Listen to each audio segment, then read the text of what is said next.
Hello guys, welcome to Shyama cooking pot. ഇന്ന് ഞാനൊരു ഗോതമ്പിൻ്റെ cake ഉണ്ടാക്കാൻ പോവുകയാണ്.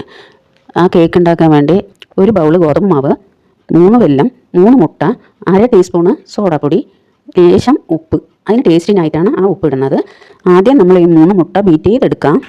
3 വെല്ലം പാവ് കാച്ചി മാറ്റി വെക്കാം. ബീറ്റ് ചെയ്ത് മുട്ടയിലേക്ക് ഗോതമ്പ് മാവിട്ട് മിക്സ് ചെയ്ത് കൊടുക്കാം. 3 ടീസ്പൂൺ സൺഫ്ലവർ ഓയിലും 1/2 സ്പൂൺ സോഡാപ്പൊടിയും 1 നുള്ളു ഉപ്പും ഇട്ട് നല്ലപോലെ മിക്സ് ചെയ്യുക.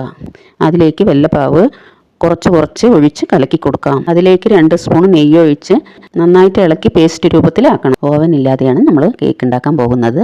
ഒരു ഇഡ്ഡലി പാത്രം എടുത്ത് വെള്ളം ഒഴിച്ച് ചൂടാകാൻ വെച്ച് ഒരു സ്റ്റീൽ പ്ലേറ്റ് എടുത്ത് ഓയിൽ അതിലേക്ക് തേച്ച് പിടിപ്പിച്ച് കൊടുക്കാം.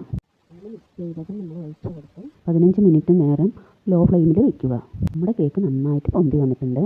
അത് വേറൊരു പാത്രത്തിലേക്ക് മാറ്റുക. അതിലേക്ക് കുറച്ച് അണ്ടിപ്പരിപ്പും ഉണക്കമുന്തിരിയും ഒന്ന് വിതറി കൊടുത്തിട്ടുണ്ട്. നമ്മുടെ ഗോതമ്പ് പൊടി കൊണ്ടുണ്ടാക്കിയ കേക്ക് നല്ല സോഫ്റ്റായി വന്നിട്ടുണ്ട്. എല്ലാവരും ട്രൈ ചെയ്ത് നോക്കുക. ഈ വീഡിയോ ഇഷ്ടമായാൽ എല്ലാവരും എന്നെ സപ്പോർട്ട് ചെയ്യുക.